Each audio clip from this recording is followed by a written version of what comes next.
Hey guys, tonight we begin not with a battle or a banquet, but with the very personal, very pungent world of medieval hygiene. We're stepping into a time when people feared bathing more than plague, when garlic could double as perfume, and when your neighbour might literally throw strange things out the window and call it normal. So, before you get comfortable, take a moment to like the video and subscribe, but only if you genuinely enjoy what I do here, and let me know in the comments where you're tuning in from and what time it is for you. It's always fascinating to see who's joining us from around the world. Now dim the lights, maybe turn on a fan for that soft background hum, and let's ease into tonight's journey together.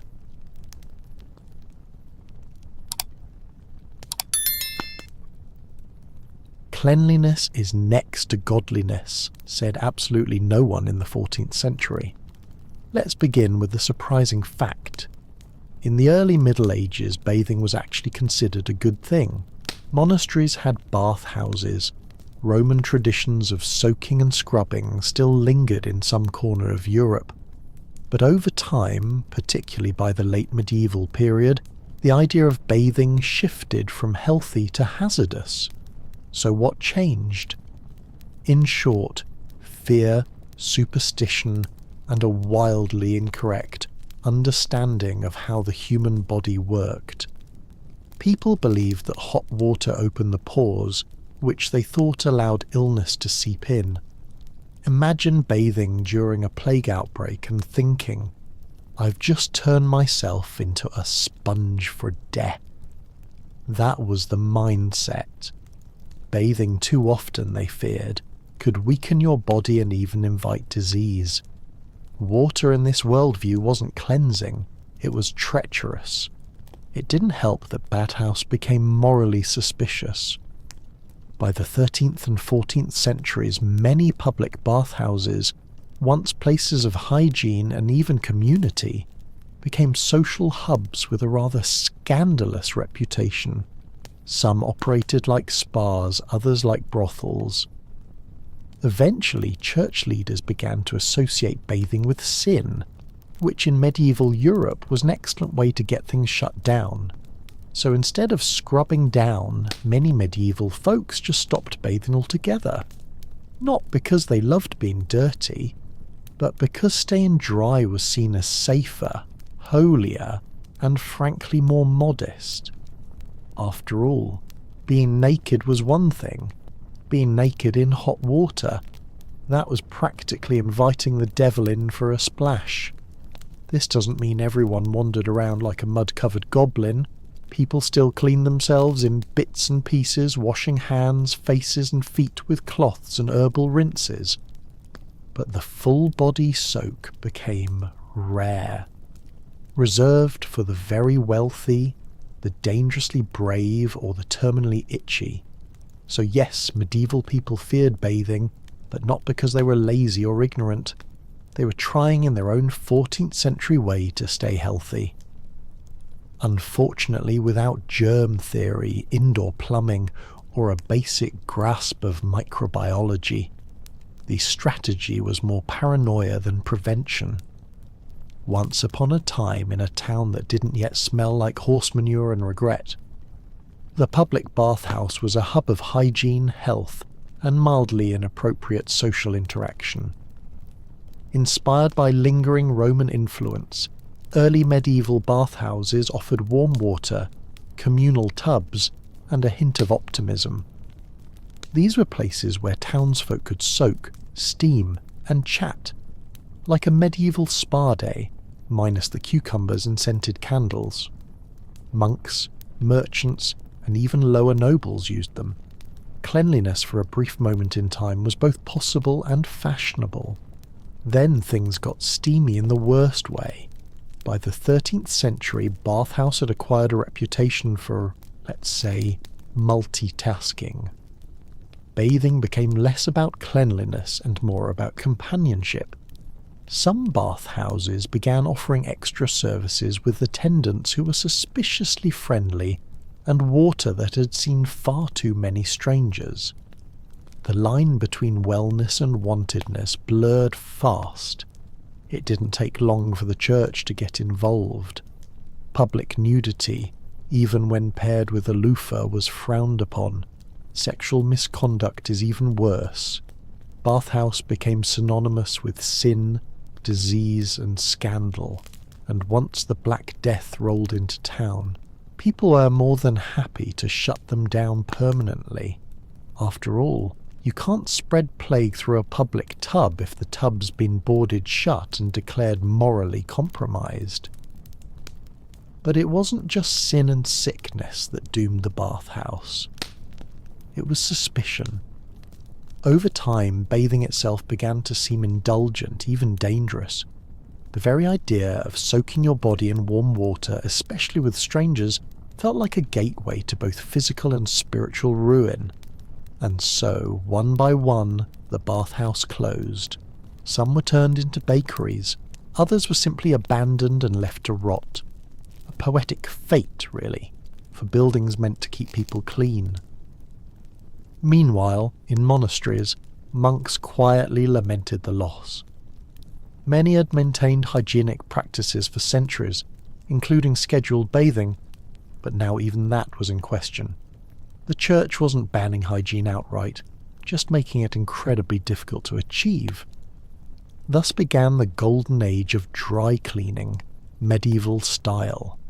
Soap became optional, water became suspicious, and the bathhouse became just another relic of a time when scrubbing didn't come with consequences. Despite the church's growing horror at naked elbows and the widespread belief that a hot bath could let the plague in through your pores, medieval people didn't completely abandon the idea of bathing. They just turned it into something you do once a season or when the smell became sentient. Let's begin with the nobles. Yes, wealthy people bathed, though not so often that their rubber ducks got wrinkly. They had servants lug in cauldrons of boiling water because indoor plumbing was still centuries away. Pour it into a large wooden tub lined with a linen sheet and sprinkle it with herbs like lavender, sage, or whatever was growing nearby that didn't smell like feet. This wasn't so much a bath as it was a soup you sat in. The bath was often prepared in the bedroom or near a fireplace. Privacy is optional depending on your level of power or shamelessness. Some even shared the tub with their spouse, because what's more romantic than floating in each other's filth like medieval fondue? The poor bathed too, but usually in rivers, barrels, or anything that held water and didn't bite. It wasn't about hygiene, it was about efficiency. Might as well wash the kid, the shirt, and the goat all at once, was probably said more than once. In winter, bathing took a backseat to survival, so instead of soap and water, people turned to a strategy known as pretend you're clean and just keep walking. A few urban bathhouses survived, particularly in southern Europe, where warmer weather and better plumbing kept the dream of cleanliness alive. These were sometimes well run with steam rooms and herbal treatments. Other times they doubled as venues for extracurricular activities not approved by the Vatican. Either way, you left refreshed, mildly steamed, and possibly slightly judged. For special occasions like childbirth or plague recovery, people would get proper baths because nothing says, "Welcome to the world," or "Please don't die," like being dipped in a barrel of tepid rosemary water. When full-body immersion became suspect thanks to the belief that hot water invited disease like an open bar, the medieval world turned to the next best thing, the humble sponge bath. Except they didn't really have sponges, at least not the soft, mass-produced kind you can buy at any modern store. Instead, they used linen cloth soaked in warm water, herbs, or vinegar, and wiped themselves down like they were trying to buff a stain off a very delicate chair. Hygiene in this context meant dabbing. If you were lucky, someone else did it for you. If you were noble, someone else did it reluctantly. These partial washes focused on hands, face, armpits, and occasionally the feet, the high traffic areas, so to speak. Under layers of clothing, particularly linen shirts and shifts, helped absorb sweat and grime, meaning that changing your shirt regularly was about as close to modern hygiene as you were going to get. Your tunic may have been crusty, but your undershirt was fresh. Of course, nobody was fooling themselves into thinking this was proper cleaning.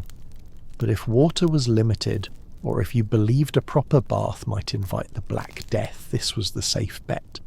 And in a world without deodorant, toothpaste or showers, a cloth soaked in rose water or vinegar was the medieval equivalent of a spa day, minus the spa, and really minus the day.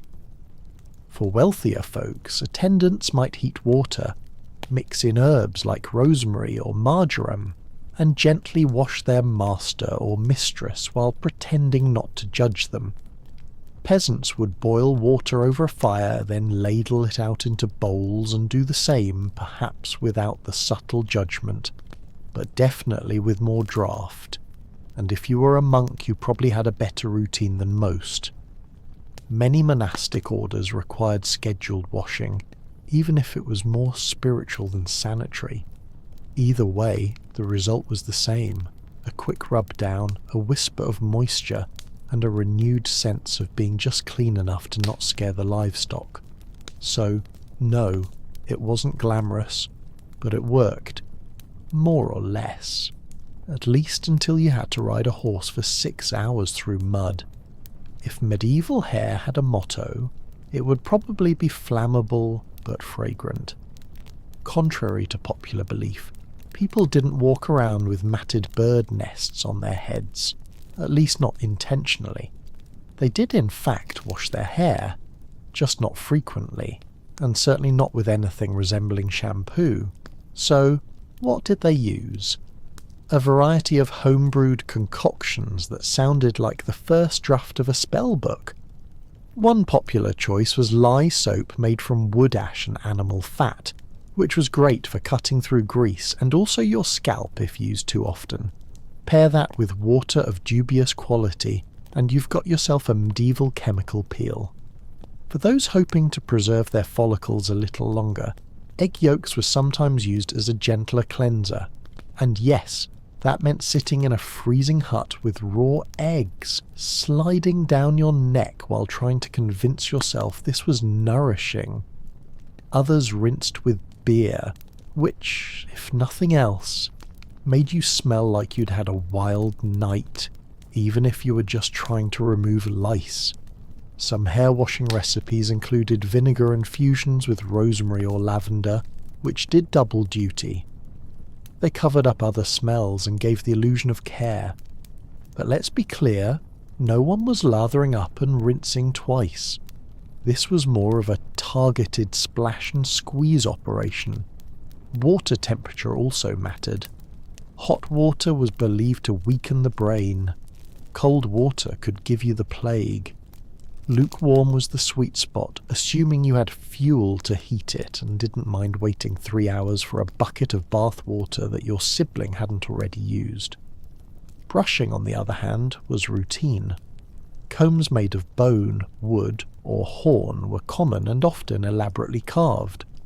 A rare moment of elegance in an otherwise itchy reality, and people took pride in long, well-kept hair. Noble women in particular might spend hours getting their hair braided, coiled and veiled, all while hoping a nearby fireplace didn't undo their hard work with one rogue spark. Dental care in medieval Europe was less sparkling smile and more, "I still have most of my teeth. What's your excuse?" Now, to their credit, medieval people didn't entirely ignore oral hygiene. They didn't exactly understand it either, but they made a solid effort using what they had, which was mostly cloth, charcoal and blind hope. There were no toothbrushes. That innovation was still centuries away. Instead, people used linen rags to rub their teeth clean. ideally soaked in something abrasive like salt, crushed mint, or even burnt rosemary ash. The goal wasn't whitening, it was survival.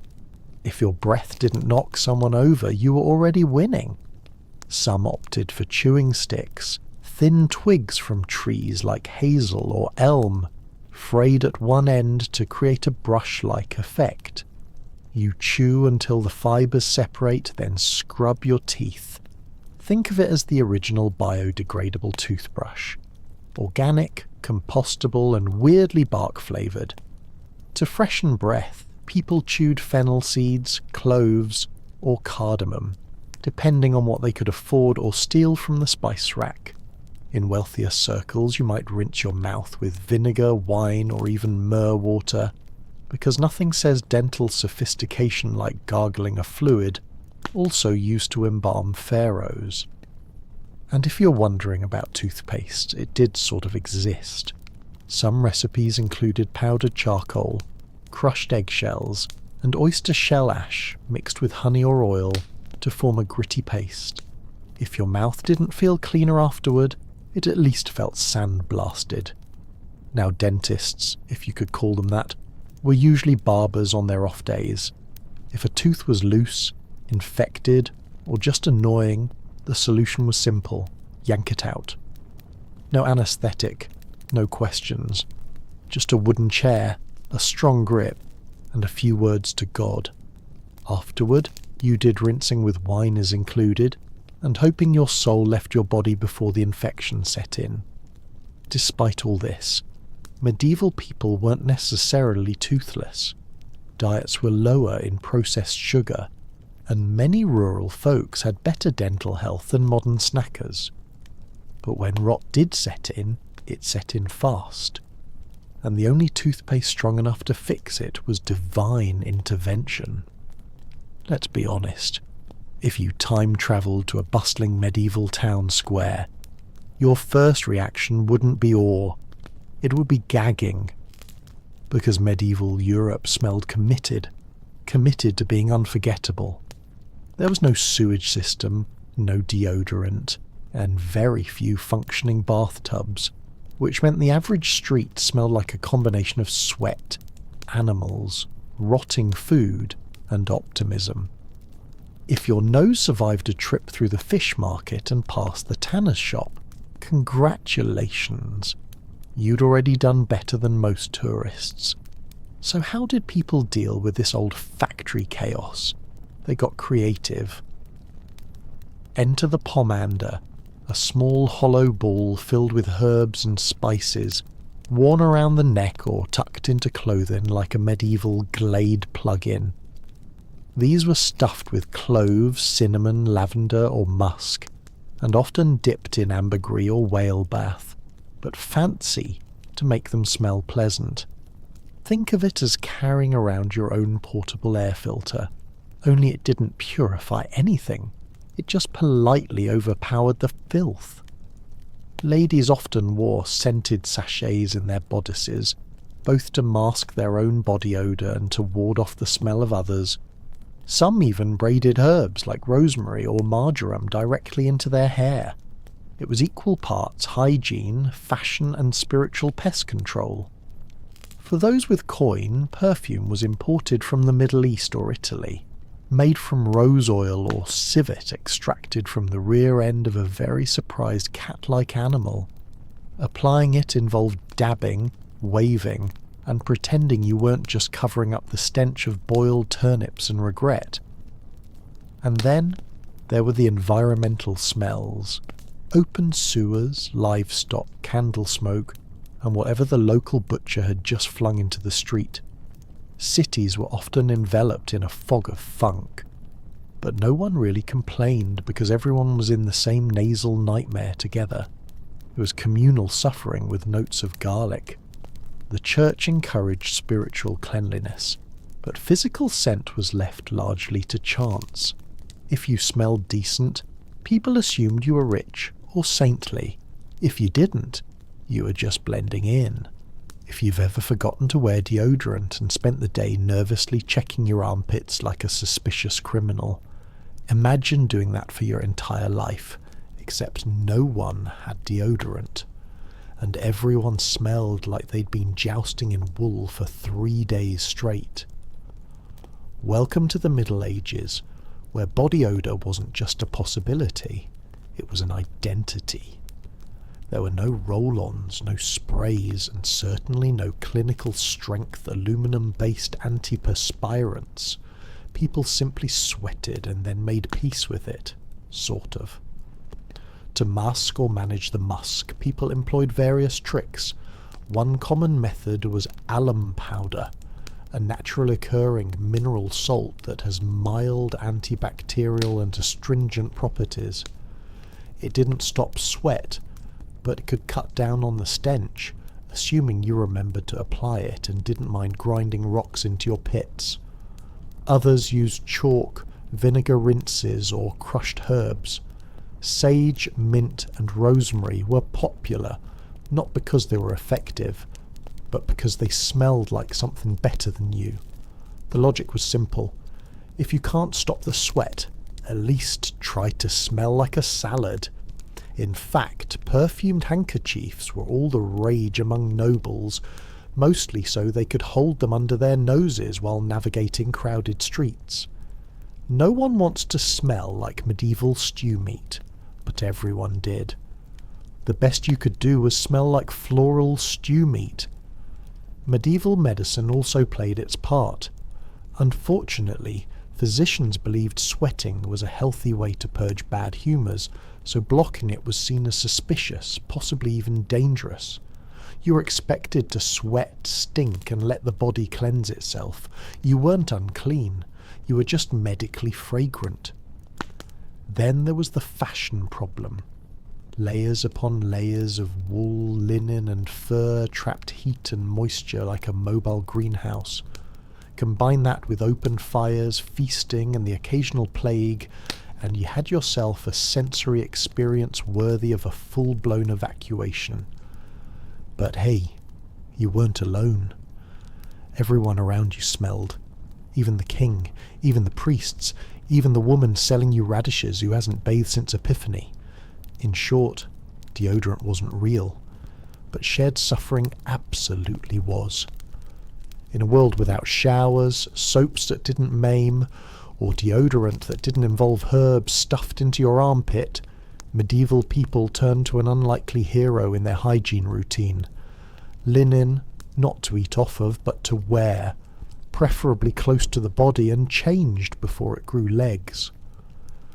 Linen undergarments were the unsung saviours of the Middle Ages, breathable, absorbent, and surprisingly durable. They were worn beneath the heavier, less washable layers of wool and fur. Linen shirts, chemises, and shifts soaked up the sweat, grime, and everything else the body enthusiastically produced in a world that celebrated moisture but misunderstood soap. The logic was elegant. Wash the linen, not the person. Because scrubbing your own body was risky. See the plague. But scrubbing your shirt is perfectly safe. People might go weeks without bathing, but they would change their underlayer, sometimes even twice a week, which by medieval standards was practically saintly. Linen was so respected that it became a status signal. If your shirt was white and relatively clean, people assumed you had your life together. If it was grey, crusty, and sprouting mould, well, you were either poor, possessed, or recently resurrected. For women, the linen shift was essential. It protected outer garments from sweat, and, perhaps more importantly, from the smell of sweat. It was the medieval version of freesia, only less chemical and far more judgmental if not maintained. Knights wore linen under their armour to avoid turning into baked ham during tournaments. Monks wore it under their habits.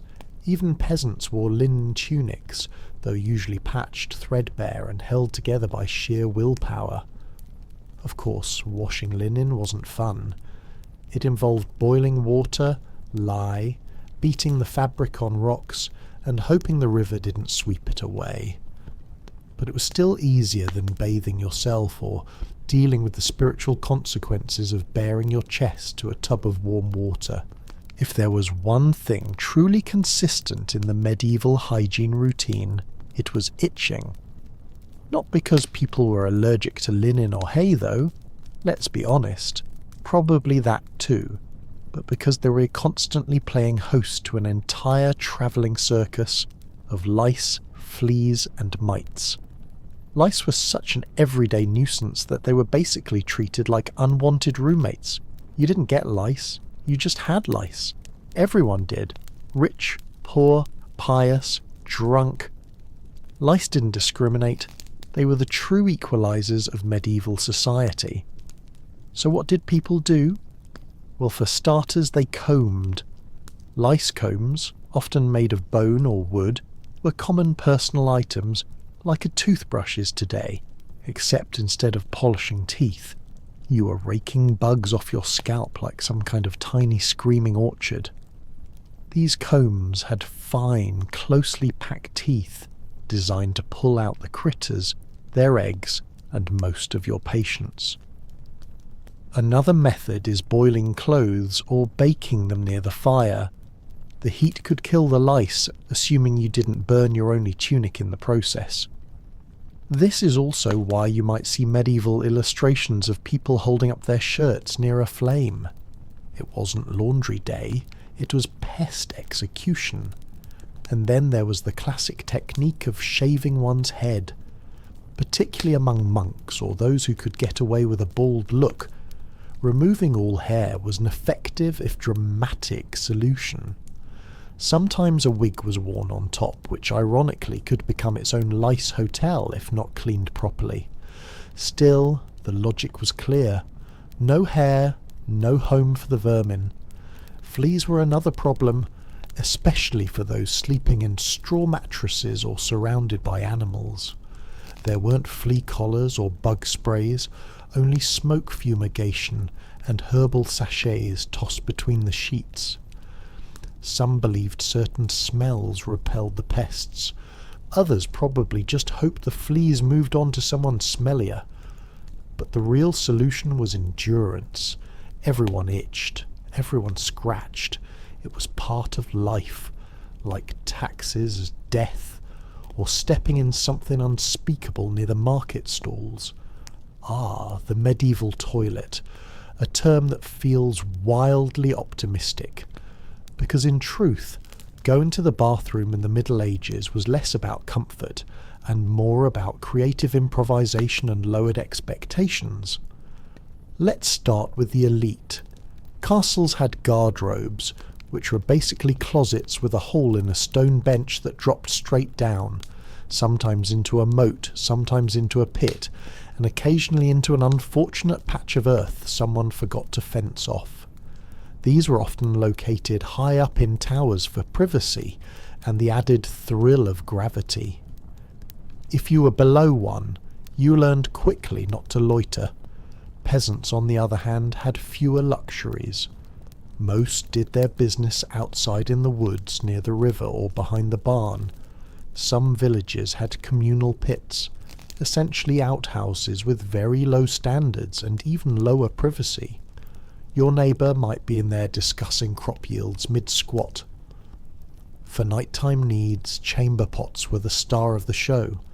These portable pots were tucked under beds or beside sleeping areas, ready to receive contributions in the dead of night.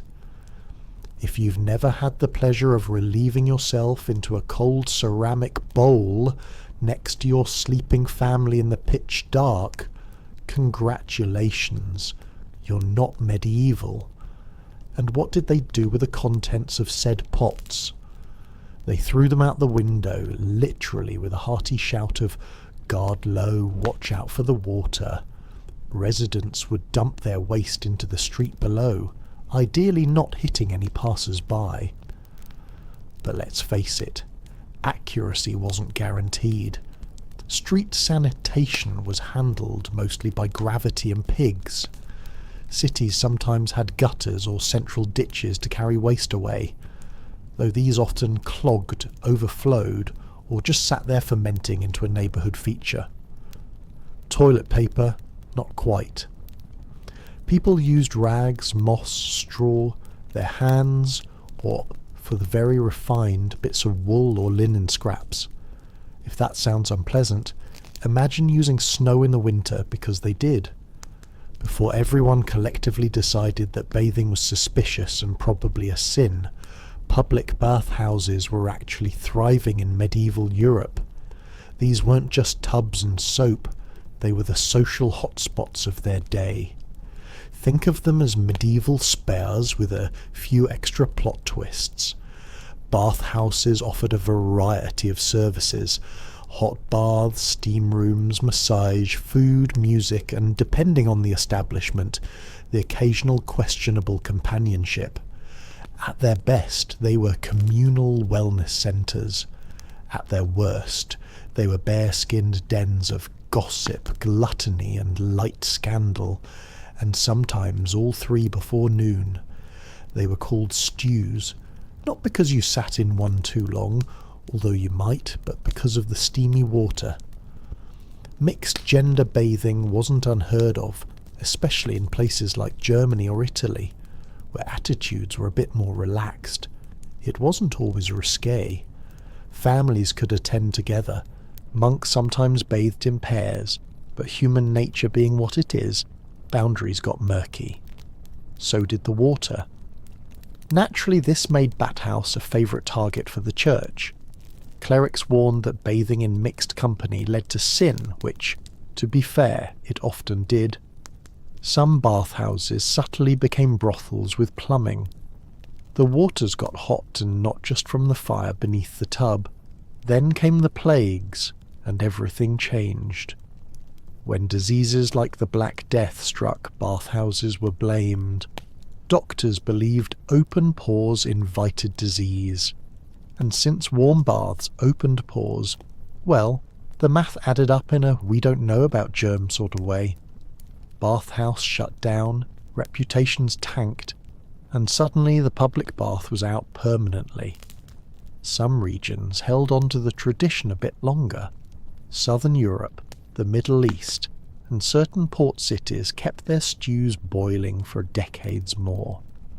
But in Northern and Central Europe, bathhouses began to vanish faster than your dignity after slipping into a communal tub. What remained was a mix of nostalgia and paranoia. Bathhouses had been warm, lively places, but they'd also become symbols of sin, disease, and damp decisions. By the 1500s, the average person wasn't soaking with strangers anymore. They were dabbing at their armpits with vinegar and praying for the invention of soap that didn't smell like goat. Soap in the Middle Ages was a lot like medicine at the time. Harsh, experimental, and likely to make you question your life choices. It technically worked, but using it felt more like punishment than self-care. The most common recipe is a hearty blend of animal fat and lye, or if you want to sound fancy, rendered tallow and wood ash.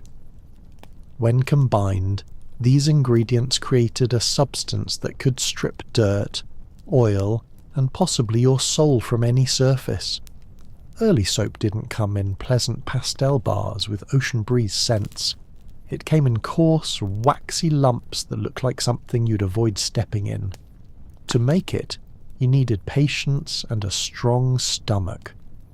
Boil down sheep or pig fat, stir in alkaline ash water, and wait while it hardens into blocks. If you added herbs like lavender, rosemary, or mint, you could convince yourself it was artisanal. But mostly it just smelled like damp campfire and disappointment. Soap was mainly used for laundry and heavy-duty scrubbing, not so much for the body, at least not casually. Skin was considered delicate, and lye soap could turn a bath into a mild chemical burn. Still, people used it when necessary, especially before special events like weddings, court appearances, or plague outbreaks. More refined soaps came from the Islamic world and southern Europe, particularly Castile soap from Spain, made with olive oil instead of animal fat and far gentler on the skin. These soaps were coveted luxury goods traded across the Mediterranean and reserved for people who didn't already smell like goat on a daily basis. But for most folks, soap was a utility, not a pleasure. You used it to wash your linens, your dishes, and maybe your hands, but only if they were really offensive. It wasn't part of a daily hygiene ritual. It was a monthly event like taxes or a full moon. Some people went their whole lives with minimal soap exposure and considered themselves just fine, especially when surrounded by others doing exactly the same. Communal odour has a way of setting the bar low. In medieval Europe, doing the laundry wasn't just a chore. It was a full-body workout, a community event and a flirtation with frostbite. Forget laundromats or washing machines. If you wanted clean clothes, you had to be willing to boil, beat and beg the weather to cooperate. Most laundry was done in rivers, which sounds picturesque until you remember that these rivers also served as sewers, livestock baths, and the occasional body disposal site. But hey, running water is running water. First, you soaked your linens in lye or urine. Yes, actual human urine collected in pots and stored until it reached peak potency, known as chamber lye. It was valued for its ammonia content, which helped lift stains and whiten fabric. The smell is less helpful, but in a time when perfume was optional and hygiene was interpretive, it did the trick. After soaking, clothes were dragged to the river, scrubbed against wooden boards or large flat stones, and then pounded with paddles, a method known as fulling. It was less gentle wash and more clothes interrogation. This process could take hours, and often involved the collective effort of washerwomen, who were both feared and admired for their arm strength. Then came the rinsing and the wringing and the drying, which, if it rained, meant waiting another day and hoping your shirt didn't develop new sentience.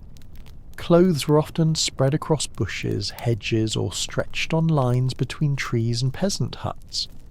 Medieval villages had the charming aesthetic of a never-ending yard sale. Of course, not everyone did their own laundry. Wealthy households had servants, monasteries had lay brothers, and some towns even had professional washers. But for most people it was DIY or nothing. Interestingly, clean clothes were more important than clean bodies. You might not have bathed in a month, but if your linen shift was bright and fresh-smelling, relatively speaking, you were considered presentable. In some cases, laundry was your hygiene. After 14 chapters of scratching, scrubbing, sniffing and surviving, the question must finally be asked. Did medieval hygiene actually work? Or was everyone just one unwashed tunic away from spontaneous combustion? The short answer is it worked well enough. Not by modern standards, of course. If you were to time travel back to 1347, your nostrils would probably file for divorce, but in their own context, medieval folks weren't completely oblivious to cleanliness. They simply operated on a different scale of what counted as clean. They had systems, even if those systems involved vinegar foot soaks and chamber pots hurled out windows. They had tools, lice combs, linen layers, vinegar, herbs, and ash-based soap. They had rituals too. Whether it was sponge bathing before Sunday Mass or boiling one's underwear on a full moon, hygiene existed. It was just deeply interwoven with fear, faith, and the weather. In many ways, medieval people were doing the best they could with what they had, while also constantly trying not to anger God, the local baron, or their own armpits. The idea of regular full-body bathing was risky, time-consuming, and, thanks to church doctrine and plague fears, seen as medically unwise. So they got inventive, and surprisingly, some practices aged well. Linen undergarments were hygienically smart, herb-infused water and vinegar rinses, pretty solid antibacterial logic. Even communal bathhouses were effective until they turned into hot tubs of gossip and syphilis. But yes, people smelled, they scratched, and they shared baths, lice, and deeply misinformed medical advice. Yet many lived to see old age, or at least a second harvest despite the hygiene horrors. So while their standards were, let's say, fluid, they weren't without effort. Hygiene was more of a social signal than a science. Clean clothes equaled virtue. Shiny hair, or at least less itchy hair, meant discipline, and avoiding full body rot was just good manners. In the end, medieval hygiene worked in the same way that balancing a wagon wheel with twine works. Barely, but impressively, considering the tools. Imagine walking through a city over 4,000 years old, the ancient jewel of the Indus Valley civilization. If you were expecting dusty huts and random alleyways, think again. This place was so well planned it could make a modern city planner weep with envy. Constructed around 2500 BC, Mohenjo-Daro wasn't thrown together like a festival campsite. It was meticulously organised. The city was laid out in a grid pattern. Yes, actual blocks and right angles. Streets ran north to south and east to west, intersecting cleanly and forming a neat network of roads. It was as if the architects used a ruler and said, "Let's keep this geometric." But the real magic wasn't just on the surface. Underneath those dusty roads was a system that even 21st century cities often fail to maintain. Drainage. Mohenjo-Daro had an underground sewer system. Almost every house, no matter how small, had access to water and drainage. Wastewater flowed from homes into covered drains running alongside the streets. You could almost hear the ancient residents saying, "Yes, actually, sanitation matters." The city wasn't just a giant bathroom with bricks, though. It was zoned with intention. There was a citadel on a raised mound, probably home to administrative or religious elites, and a lower city where the general population lived. Public buildings like the famed Great Bath suggest that this wasn't just about survival. There was ritual, maybe even recreation, soaked into the clay bricks. Markets likely thrived along the main streets, and houses varied in size, indicating social stratification. But even the modest homes had private wells and toilets. Let that sink in. People with fewer means still had indoor plumbing 4 millennia ago. Meanwhile, many 19th century Europeans were still throwing waste out of windows. And then mystery. The city was eventually abandoned. No sign of conquest, no dramatic fire, just silence. Perhaps climate shifts, perhaps trade disruption. But whatever the cause, the legacy of Mohenjo-Daro endures, a city built with intent, intelligence, and a disturbing awareness that clean water and zoning laws actually matter. And they didn't even have an urban planning department. Go figure. If Mohenjo-Daro was the tidy accountant of ancient cities, Babylon was the theatrical celebrity. Flashy, vast, and drenched in myth, Babylon wasn't just a city, it was a symbol. It rose and fell many times over the centuries, but in its prime around the 6th century BCE under Nebuchadnezzar II, Babylon was the glittering heart of Mesopotamia. Now don't let the poetry fool you. This place was as carefully planned as it was majestic. Babylon was a walled city with massive gates, the most famous being the Ishtar Gate, adorned with dazzling blue tiles and sacred lions that looked like they belonged in a dream sequence. And no, it wasn't just decorative. That gate was part of a carefully orchestrated urban layout. At the centre of Babylon's design was a sacred axis, a processional way that ran straight through the city. This wasn't just a road, it was a parade route for gods, literally.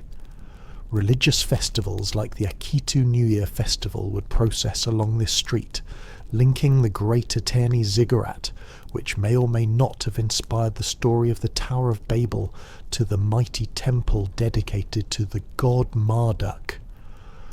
Urban planning here was part piety, part propaganda. You didn't just live in Babylon, you walked its holy narrative every day. Babylon streets curved with the river and obeyed the land's contours, but they were also zoned smartly. There were residential quarters, temple complexes, gardens, markets, and administrative centres. The Euphrates River sliced through the city, providing not only water but also a navigable artery for trade, commerce, and, let's be honest, showing off. Drainage systems were present, though not quite as refined as in the Indus Valley. Still, homes had bathrooms with clay pipes and canals to move wastewater away. Babylonian engineers were clearly not amateurs. Even bricks bore inscriptions of the king's name, because if you're going to build sewers, you might as well brand them. Babylon was a city designed to impress both mortals and gods. Every street, every gate, and every temple was a statement. Look upon my works, ye mighty, and marvel at the zoning permits, and people did.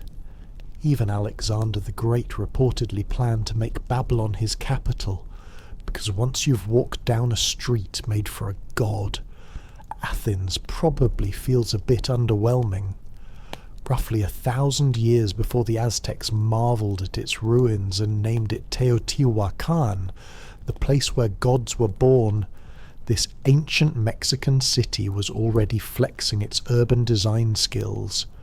At its peak, around 500 CE, Teotihuacan was one of the largest cities in the world, with a population north of 100,000.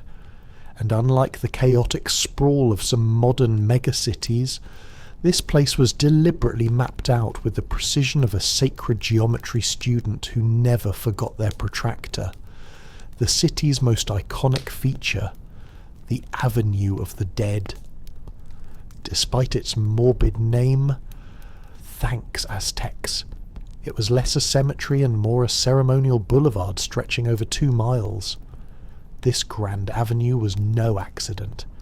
It was a central axis aligned with astronomical events and flanked by temples, plazas, elite residences, and bustling market zones. It connected the Pyramid of the Moon at the north with the enormous Pyramid of the Sun, creating a sacred spine that structured the entire city. Now, here's where things get even more advanced. Teotihuacan's layout was orthogonal. The whole city followed a grid system tilted about 15.5 degrees off true north, possibly to align with specific celestial phenomena or sacred mountains.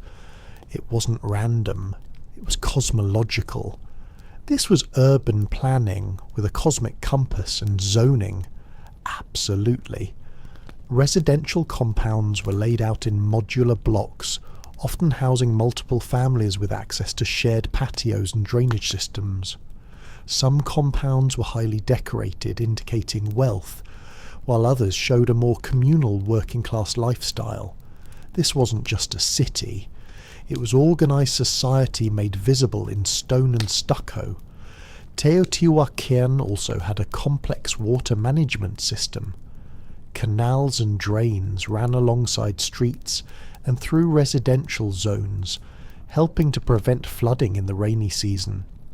Engineers clearly understood their environment and planned accordingly. You get the sense they would have been deeply offended by potholes.